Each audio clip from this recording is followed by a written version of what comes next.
right, welcome everyone. We're just going to wait a few minutes before getting started. But thank you for coming this morning or afternoon, depending on where you are.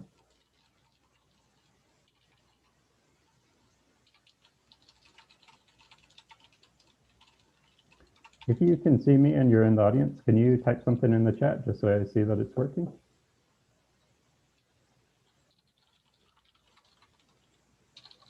Awesome, thank you. Yeah, like I said, we're just going to give it a couple minutes before we start.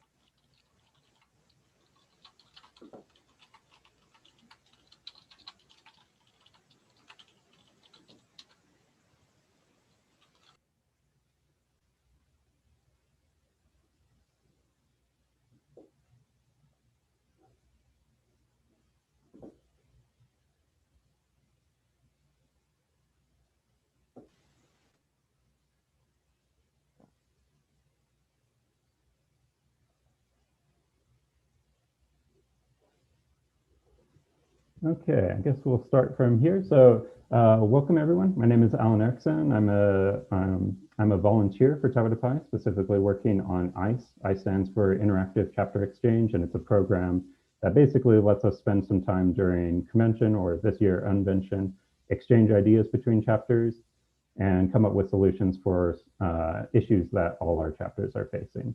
So this is one part of ICE. The first part is this special topic. There's 3 of them, Q&A sessions. So this one right now, we have one later today and then one tomorrow with panelists from successful chapters who have been able to manage their way through the pandemic and the new online version of Tau Pi. And we're going to allow you to ask questions for them on how successful they were. They previously prepared some videos for you. So I'm going to add these to the chat now, but please, obviously, check this out on your own time. Hopefully you watched them beforehand, but definitely tune in for the Q&A part. Even if you didn't get to watch the videos, I'm sure there's going to be something useful for you here. So that's the first part. The second part is going to take place next week. It'll be Wednesday and Thursday. Make sure to sign up for a session on your agenda on Whova. And in there, we're going to put you in small groups with officers from other chapters, and you'll be able to exchange ideas and talk about issues that your chapter has faced and hopefully come away with some ideas on that. But for now, we have 3 really strong chapters here to talk with us. So I'm going to ask each panelist to introduce themselves, starting with Sean. Hello, everyone. I'm Sean Ayton. I am a junior at NC State studying aerospace engineering. I'm the president and of NC Alpha. Yeah. And can you talk a little bit about NC Alpha? All right, so we are currently 44 active members and are on track to induct about 40 new inductees this semester. And usually we have around 30 active people who show up to usually our general events every time. Cool. And then how about Mark from Tennessee Alpha? Hello, everybody. My name is Mark Lee. I am majoring in computer engineering. I am a senior at the University of Tennessee at Knoxville, and I am the vice president of the Tennessee Alpha chapter. So our chapter is relatively large, and we're lucky to have very active members both at the collegiate level and in terms of alumni. We also our university houses the headquarters of Tau Beta Pi. So we're lucky to have that sort of extra interaction with the more administrative side.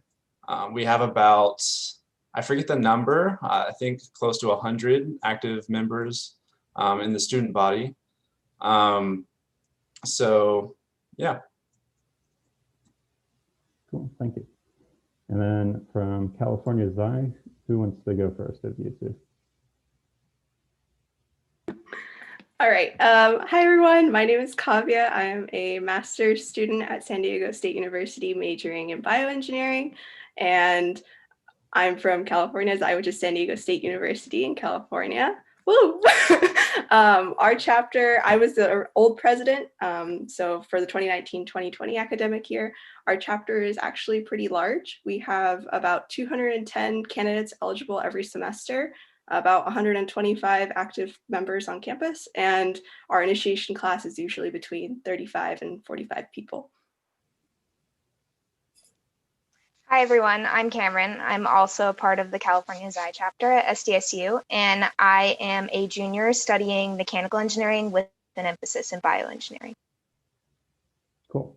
So like I mentioned, all three chapters have videos available, so make sure you check those out when you can. But I'm going to start off with some pre-selected questions, and then after about 2 or 3 of these, we'll start soliciting questions from the audience. So if anything comes to mind, keep it in mind for now, and then when it comes time, be sure to either toss it in the chat or we'll provide you with the opportunity to turn your audio on and chime in. But for now, I wanted to start off with probably one of the biggest topics probably one of the top issues that chapters are faced with right now, which is obviously how do you build your image when everything's online? So I'm wondering for all 3 of the chapters here, what tips do you have? How have you been able to continue building your chapter's image on campus despite not being able to actually be on campus, if that makes sense? Who would like to start with that? I guess I'll start if that's fine. So I guess my response to that would be that with everything being weird as it is now, everything's online, it's hard to be in person.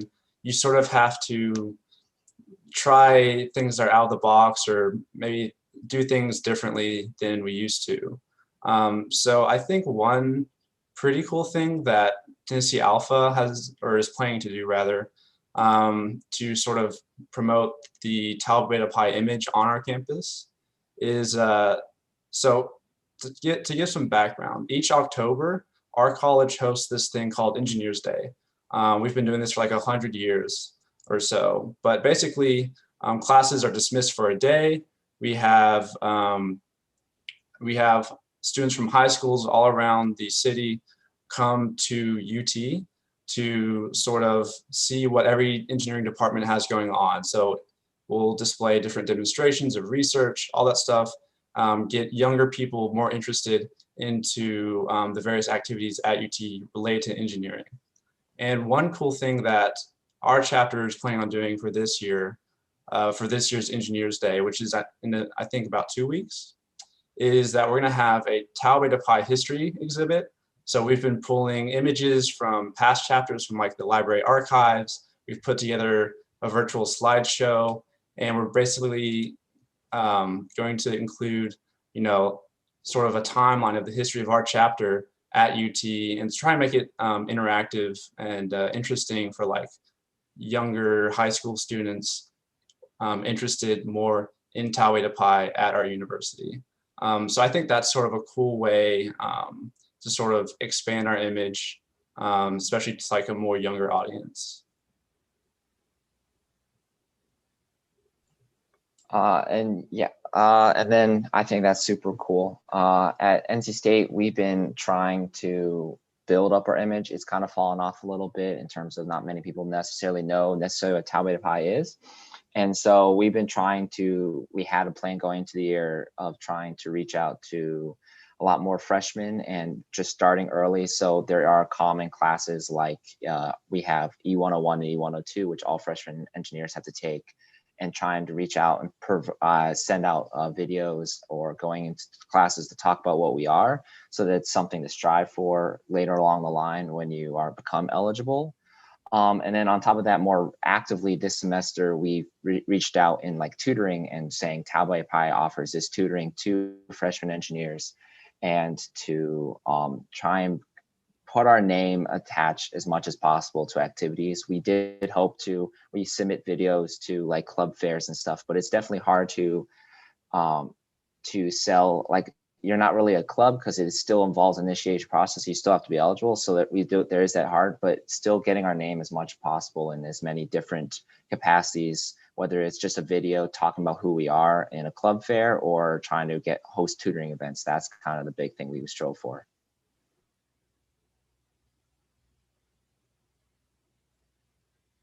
Any tips from either Kavya or Cameron? Yeah, so actually, we continued a lot of the stuff that we've done with cold calling candidates, and actually we did some envelope stuffing. So we, gave them a letter of their eligibility and sent those out, and we're able to still do that this semester. We did run into some problems because we actually in the past did a lot of class talks. So we'd have someone, a member, go into a class and give a little speech about Tau Beta Pi and invite them to our engineering barbecue that we host every year. So this year we had a little bit of a struggle with that because professors were a little tentative to hand out Zoom links to their actual lectures. So instead, we decided to come up with a recruitment video kind of to hand out to the professors instead and have them post it on their Blackboard, website, Canvas, whatever they were using. And that actually worked really well. A couple candidates who came to interviews actually said that they heard about us through the video, but definitely cold calling and having that video was super helpful this year. And also, we still had our barbecue. We did have to prepare for it being online. So we actually over summer held a bunch of committees and had officers who were transitioning on those committees to be a part of organizing the barbecue before semester started, and actually, making it interactive enough because it's a large event over Zoom. So we had to, have breakout rooms and have it be a little bit more interactive so people could still socialize and hang out and be able to ask questions if they needed to. But other than that, those were a few of the things we actually did to try to get our name out there during the online semester still. And I think it worked pretty well.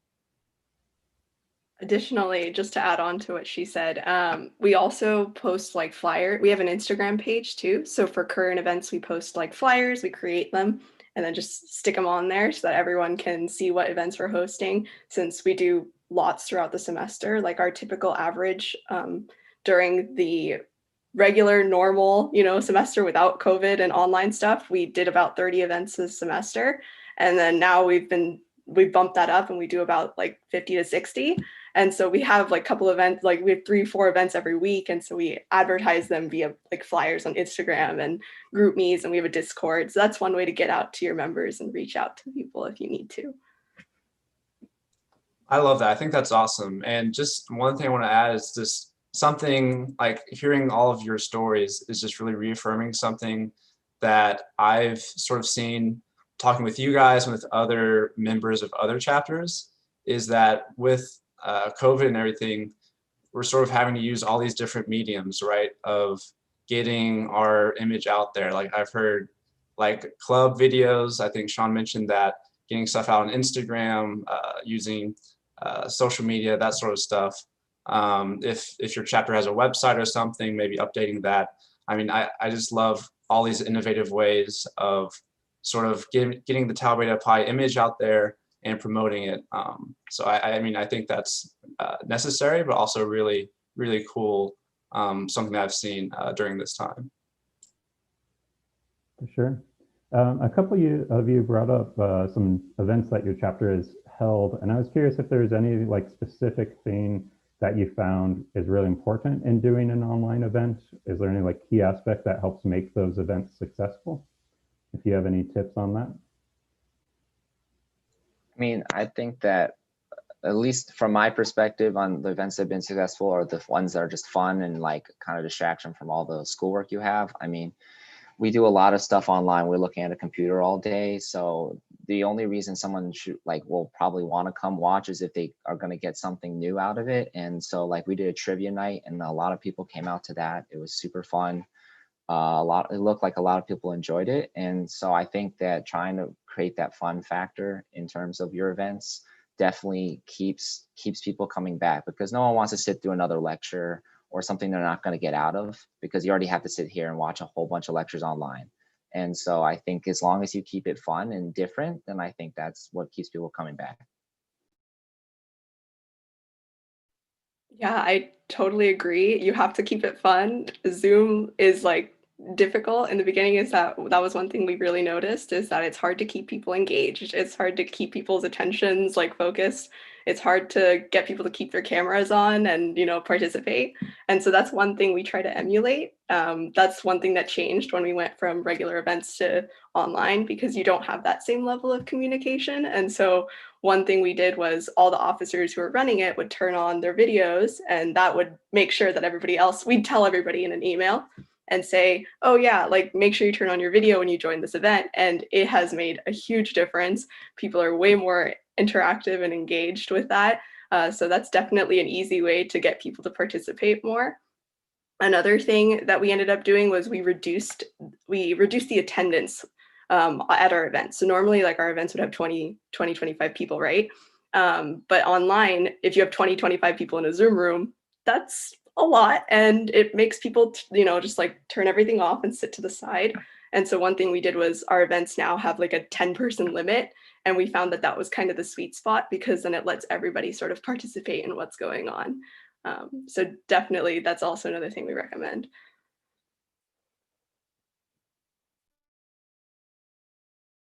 I mean, I think you guys worded it perfectly. We sort of noticed and implemented the same sort of stuff.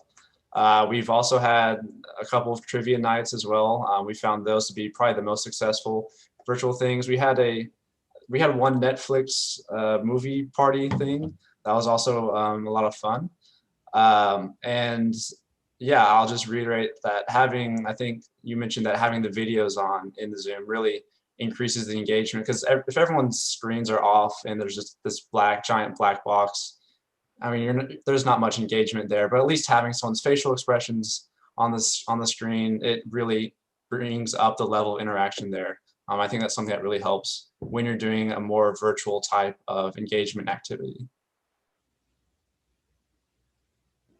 Well, cool. Thank you very much. So just a reminder, you can ask questions. So if you'd like, you can toss it in the chat and we'll ask it then, or you can raise your hand, and it might take a little bit, but we will get to you and you'll be able to turn on your audio and ask the panelists directly. We already have one question, which was from Sherry Jennings-Keene, wanted to ask, are students polishing vents during the pandemic? So we do provide that option. So to keep it more safe, we have an option where we can mail people bents, or we have a pickup location on campus where if they want to come pick up their bents, they can schedule an appointment where hopefully no one will be around, and they can come pick up their bent. So we do encourage it. Of course, since it's a tradition, we highly encourage people to still polish their bents. So for most initiates in this semester, they are polishing their bents at our chapter. So from last semester, it was a lot harder. Obviously, we didn't really have that as an option. So last semester, we came up with this idea to make virtual bents, which is anything in your house or online, come up with like a fun way to make a bent. So a lot of people did some cool ideas, like they made one in CAD. So they made one in SolidWorks. Someone went on a run and made the shape of their track was a bent. Some people use like wiring parts. So that is kind of the alternative we're going to stick to this semester, though. Now that we know that a lot of our campus, personally, NC State is closed. There are still people in the Raleigh area. So we're going to try and set up a system to try and mail out or give people their bents, because we do have the funding this semester and we're much more aware of how it's going. So we're going to try and get people their bents, but the bent requirement of shining a bent is going to come in the form of creating a fun virtual bent, use creativity, be as creative, and kind of have like a showcase of like the most creative and stuff like that. That's actually a really cool idea. We kind of are implementing something similar to that, more creative wise. We actually just went through the process of packaging up all the bents and mailing them out. We actually were kind of mimicking UCI, Taipei Dapai's idea by University of California, Irvine. And we're kind of bouncing off their idea by having the candidates actually take the bent that they get in the mail and make it into some sort of creative art piece. So that way, when we host the bent polishing over Zoom, it's not like really boring and everybody just polishing their bent and not talking to each other. So the candidates are going to be able to show off their artwork and what they've done. And we're going to have like a little contest for it, see who's the most creative, most fun. So that way it's a little bit more interactive, and we might even like have some breakout rooms where people can talk about, the process of creating their art piece with the bent. And it should be really interesting. I'm really excited for it. Yeah, it was kind of like what you mentioned, Sean. So we've done, in terms of creative art piece, we told them, oh, like you can take your bent and make like a little bridge out of it. You can like make like a creative like bracelet or necklace thing out of it.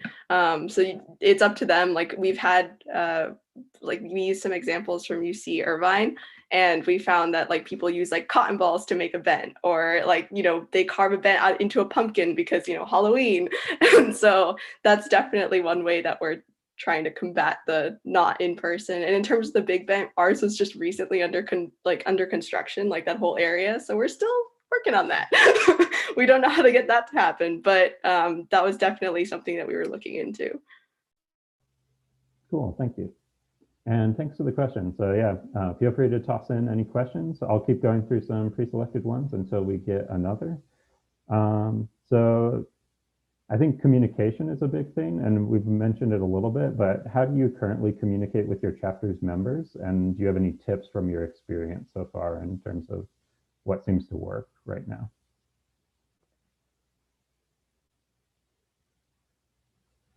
So informally, our chapter uses the app GroupMe to communicate between officers and also between members. And we use that app because most students at least already have that. So it's not like something new that they would have to install and go out of their way to use. So we wanted to find some form of communication people already use to implement our communications. More formally, we use email for our monthly updates for our Tau Beta Pi chapter. But I'd say one tip that we have learned from experience is to try to avoid email as much as possible, because due to the times, like people's emails are already being flooded by their various classes, if those are online, and all these other things are now virtual. We want to try to decongest that as much as possible and turn to other forms of communication. I completely agree with that. I talked in my video about how email is just not really a large option for like constantly updating. So our chapter set up a Slack to try and send out those reminders and make a much more text-like feel of like just not trying to mass send emails all the time. We do still use email for like the large updates. Like we'll send out like basically a bi-weekly, monthly email, and that kind of keeps it simple. You get your Zoom link, you'll get the what's the month rundown on all the events we're hosting this month. But that's about the extent of our email. And then we'll try and keep it much more fun stuff, dropping fun links, and try and do all the trying to build that community that we would have had after a general body meeting or a social event in a Slack as much as possible. And then officers try and we have like a private channel in Slack, and that's how we communicate.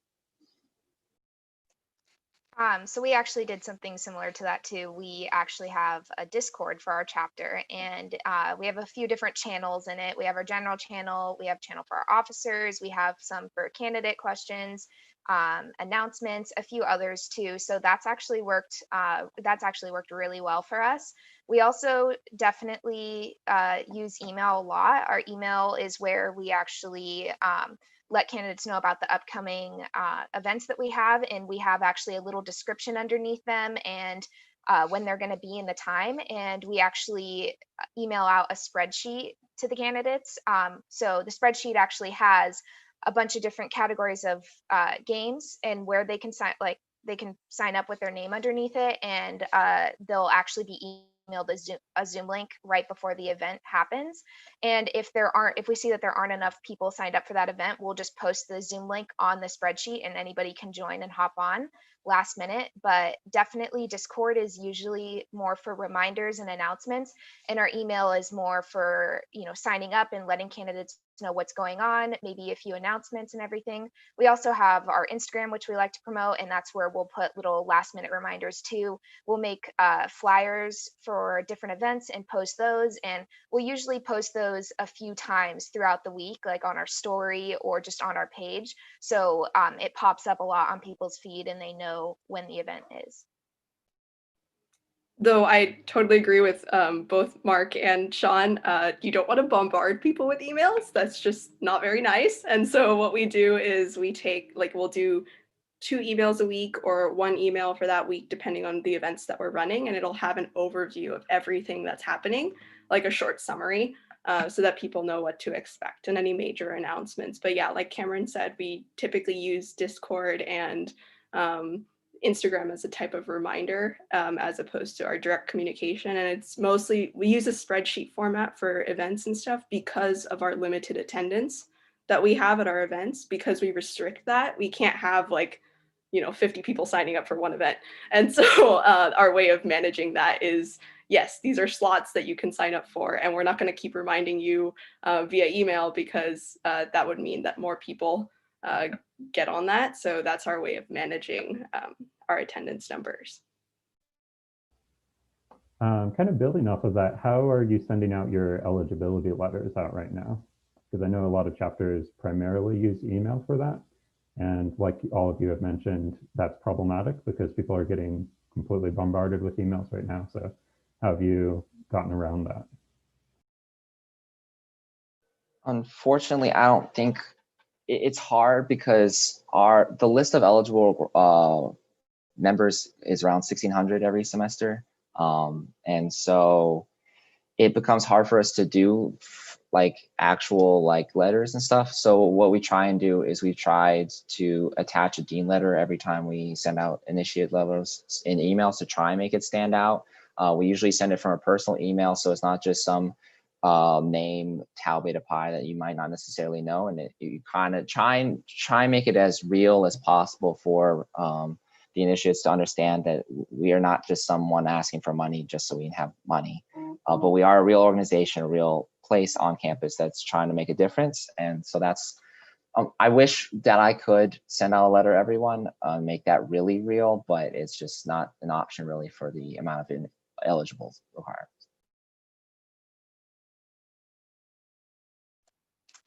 So we actually did get the chance to send out actual letters, which was really cool because we have about 210 on our eligibility list. So 210 people. So we actually included our, not only the letter of eligibility, but also an invitation to our barbecue as well. So there's a few flyers in there, and we were actually able to send that out because there weren't, 210 was a lot, but we had a small group of people outside wearing face masks, and we all folded and put it in envelopes and were able to send it out. And we also were able to do Blackboard emails, which I saw a few people actually got those, but again, email was a little iffy. I think the letters definitely do the most, and also cold calling, which cold calling really helped. It's definitely a little bit more personal. It was great when candidates picked up, and I noticed a lot of people were really interested right off the bat, hearing from a real person, and hearing about what Tau Beta Pi is. Some people got voicemails, but even that I felt was a lot more effective than just an email. And also we were posting around campus and everything, like on Blackboard, and sending out, the recruitment video and everything. So I think a lot of that helped.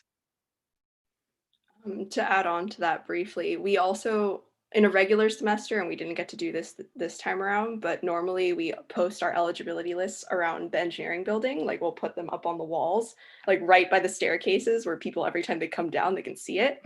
And that's actually a big method of getting people to join, because they see their name on a wall and they'll stop to look and see what it's about.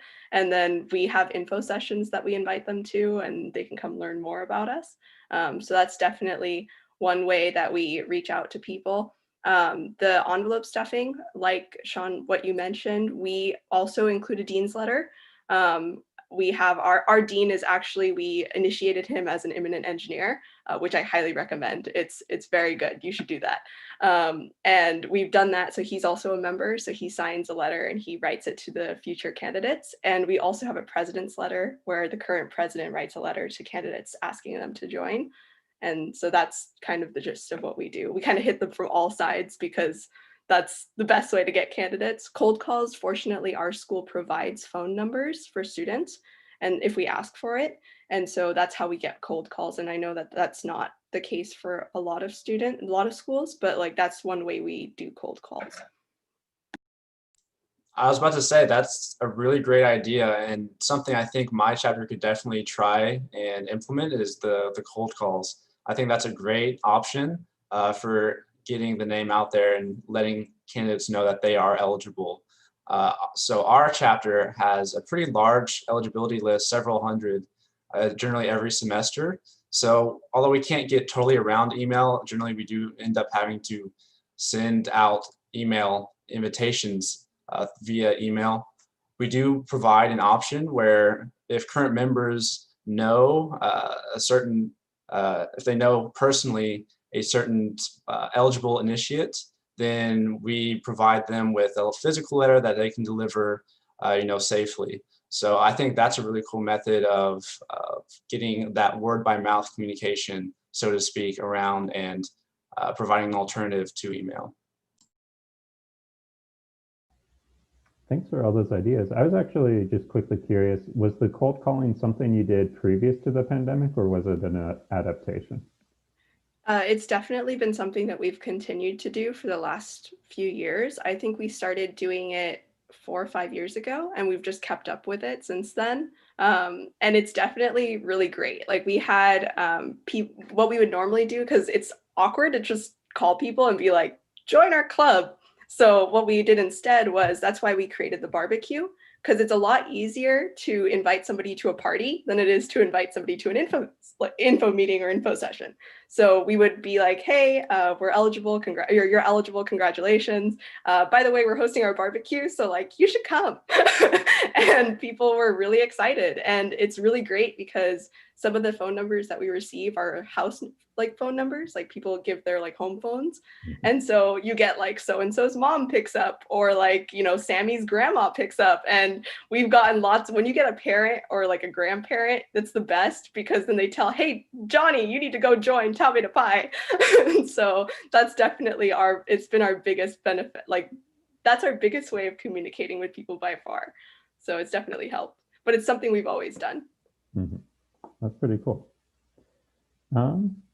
So just a quick reminder, if you have any questions, feel free to use the raise hand function, and we'll allow you to turn on your audio so that you can talk and give your question, or feel free to toss your question in either the Zoom chat. I'm also looking at the Whova app chat, so you can toss it in either, and I'll see it and get to it. So we've mentioned several changes made to the initiation process, and I imagine some of these are going to be repeat answers, but is there any specific change that you made to your chapter's initiation process that you felt was really successful? Maybe even that you didn't expect to work, but it worked well?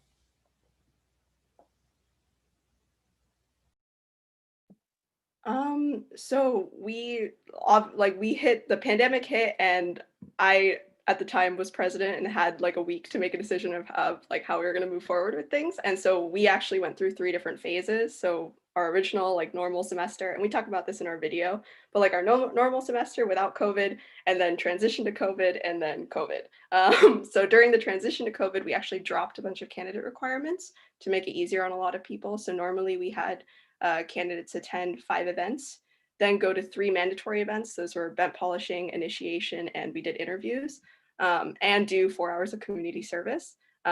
We dropped the community service requirement at the time because it was a little too much, and it was hard to find online community service at the time. That has since changed. I know Cameron's group is now doing online community service with the San Diego Zoo. Like they're doing like chimp watching and giraffe watching, and like partnering with them to count how many people, like how many giraffes they see and like what's going on and stuff like that. I'm sure she could talk more about it, but those were some of the requirements. So like community service got dropped initially but came back. And then we bumped up requirements to 6 events now instead of 5, because we offer so many more events during the semester now because of online. So that was some of the changes we made to the initiation process. And now bent polishing is also virtual. So in the gist of it, that was how we changed things. I think one thing that my chapter has done is try to increase the options that students have or initiates have to meet the member requirements. So for the example of community service, we used to be pretty restrictive on the certain types of community service that we allowed to be completed for Tau Beta Pi. But now we've sort of broadened it out a little bit to include, like Kavya said, online forms of volunteer service, and also just generally any form of community service that our university allows. We say, okay, yeah, if the university counts this as community service, you can too, or we will as well. In a similar vein, methods of obtaining like member or officer signatures, current member signatures for the initiation process.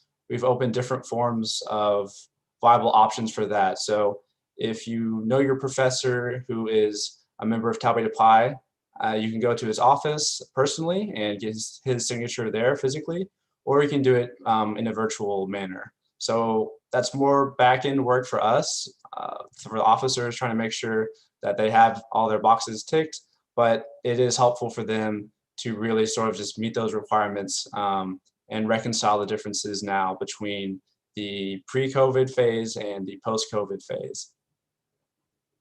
Yeah, and I totally agree. A lot of it comes down to just the flexibility in our requirements now. We obviously before is a lot here's a checklist, go through the process.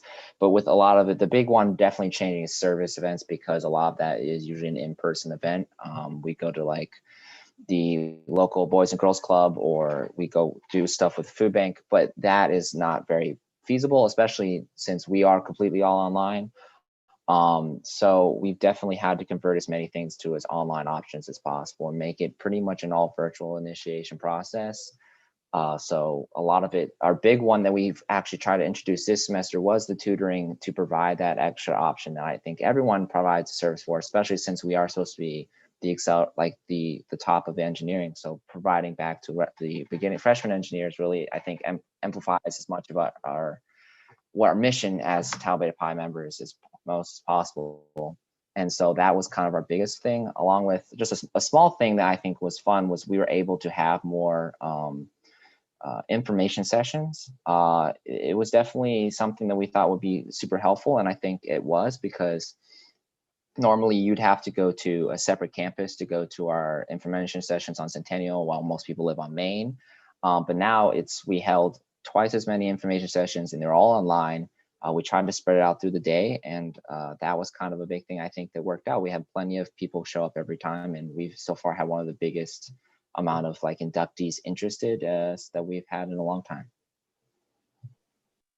And just to add on some of the things that we did at San Diego State, we actually implemented a few new things just to get involved, like get candidates more involved and actually know them more on a personal level. So some of the things was mixers, which I believe mixers were actually something we tried to implement last year, but COVID happened, so we kind of waived that requirement.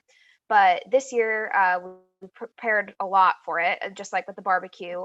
We kind of actually had an agenda of what we were doing, and it was a lot more organized than a mixer normally would be, like free talking with people, like hallway conversations, and we couldn't really have that over Zoom. So we had an agenda, we split up into breakout rooms, and at the mixers, we actually did speed dating kind of. So we kind of broke people out randomly and had 1 minute 30-second conversations really quick, and it was really fun. We just switched really fast, and it was hectic, but it was cool to get to know some fun facts about other people in Tau Beta Pi. And another thing that worked really well we just had a few days ago was our coffee talks.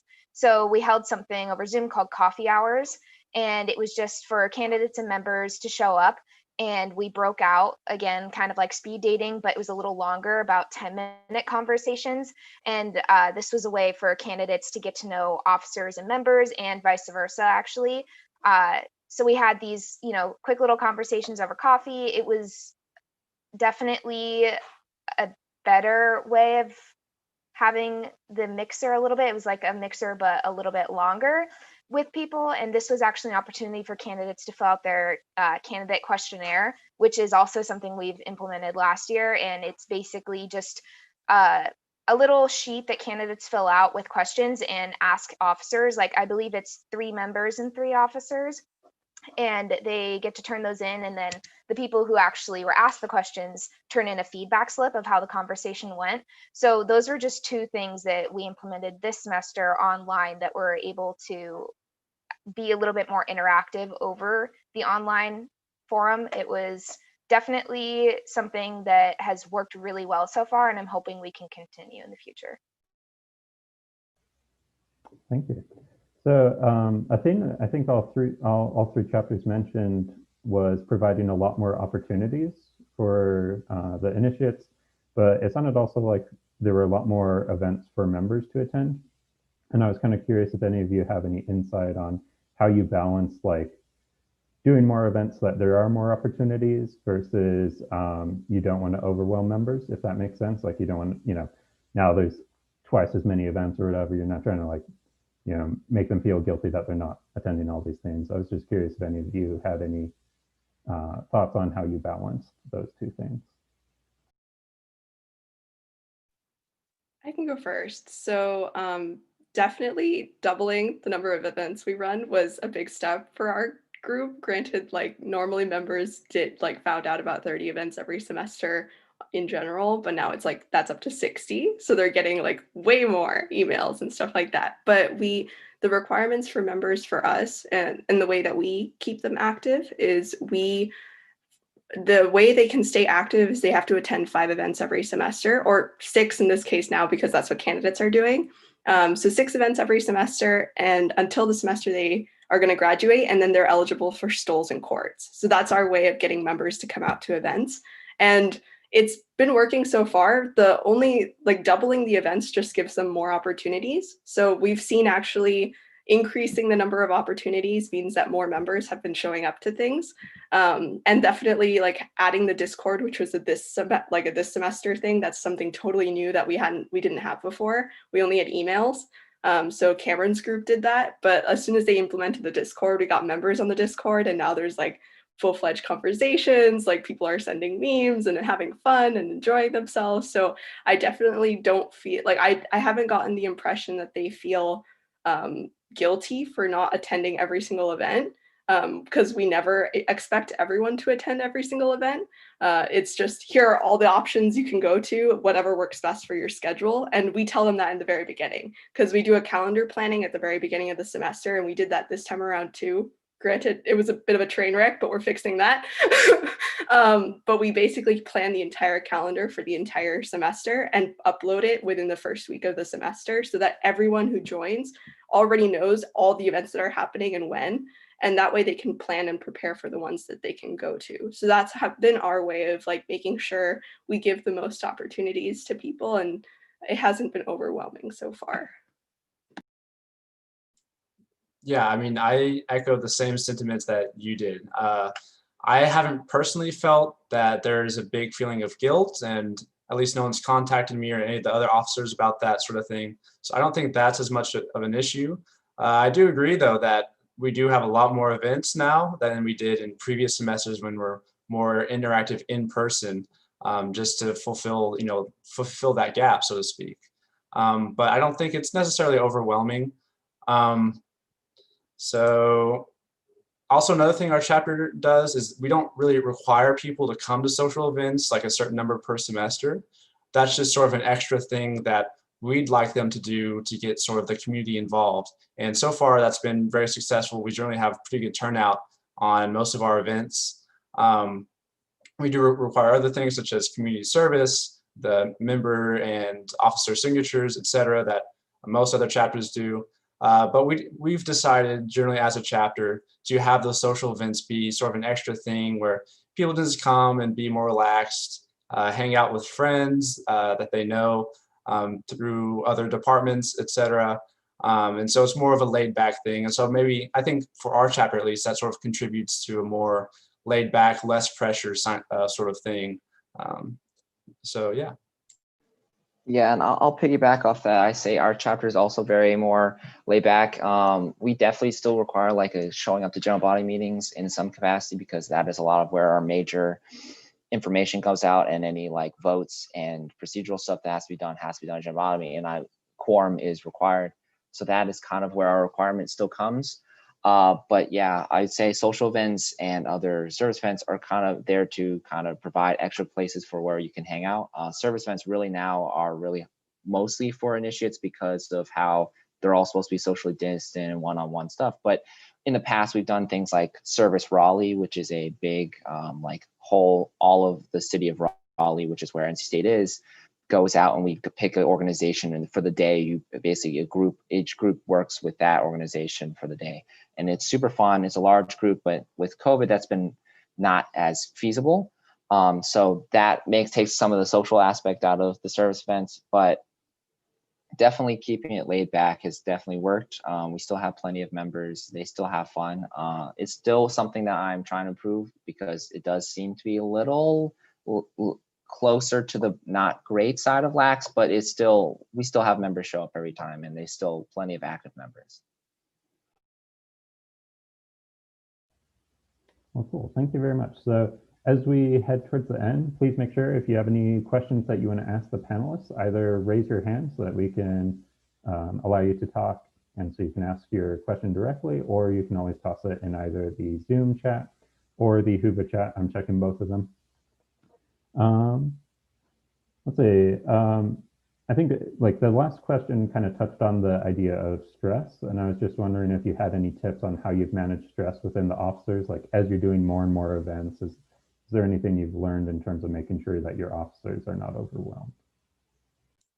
Something that we do, so our officers at Tennessee Alpha, we have a bi-weekly meeting on Sundays for a couple hours, but we don't spend the whole time just going over tau beta pi administrative stuff, so to speak.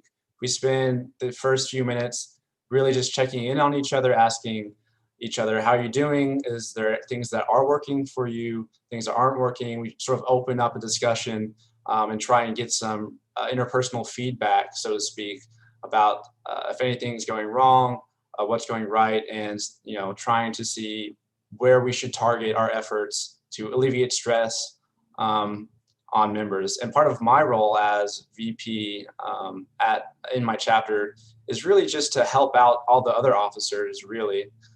So I'm sort of helping the president with everything he has to do. I'm helping our social chair, our initiation chair, because we have several positions throughout our officers. So I'm really sort of a jack of all trades, just making sure everyone else is doing well. I help people out when they're having a rough week. If they're having midterms, I'll try and help them out with whatever they need to do. So really just being there for each other, communicating extra, being flexible, all those things really just help to alleviate stress and make sure that both officers and members are enjoying themselves, but also getting everything done that needs to be done.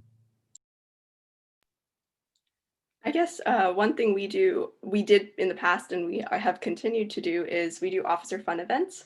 And so these are officer only events where, like, in the past we would like all go to someone's house and like play spoons for like 4 hours, and it was great. So like, relaxing, like getting to know our group, because our officer group is actually very large, larger than most. We had last year, my officer team was 25 people big. This semester, their officer group is 17 people large. And so there's a lot of people and you're not always communicating with all of them. So that's definitely been a problem for us. So this was our way of combating that. We always, to make sure that not one person gets stressed out for all the events, is we always have two to three officers running every event. So that way, if in case somebody has a last minute test to study for, something comes up, their car breaks down, I don't know, there's always a backup person there who's running that event.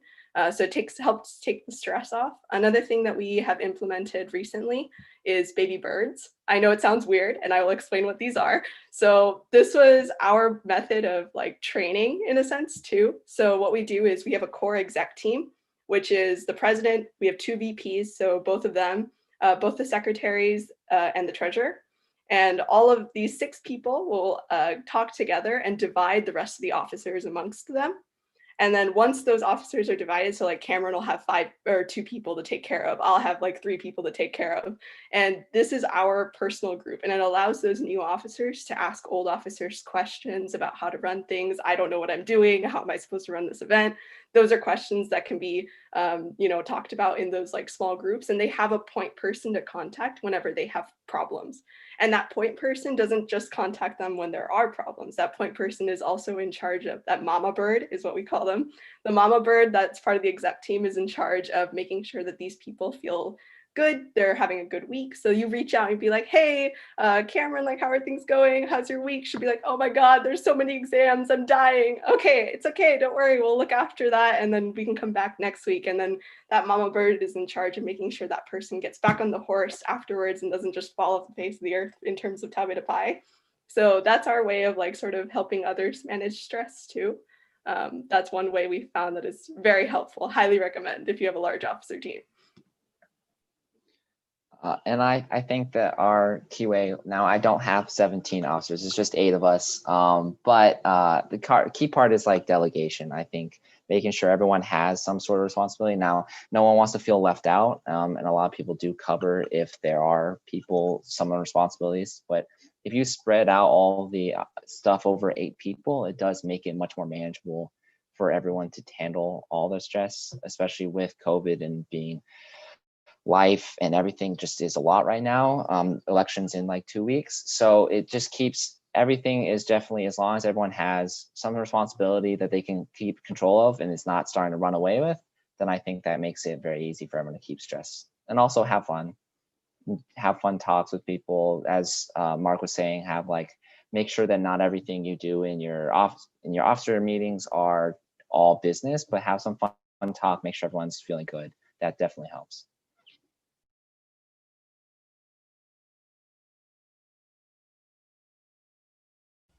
Ian, I think we have a hand in the audience if you want to get that.